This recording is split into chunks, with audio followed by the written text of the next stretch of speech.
মাটির দেহ মাটিতেই বিলীন হয়ে যাবে। কিসের এত অহংকার তোমার? অহংকার তুমি ছাইড়া দাও।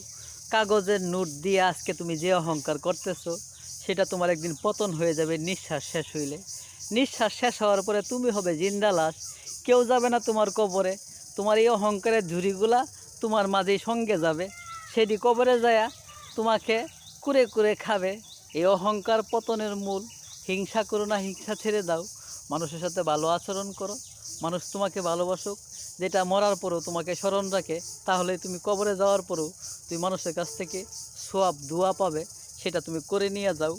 ভুল রাস্তা থেকে থাকলে ভুল রাস্তা ছেড়ে দাও। ভুল রাস্তা তোমার জীবনের জন্য কঠিন চরম পর্যায়ে দাঁড় করাবে আখেরাতের ময়দানে। ছাড়বে না কাউকে।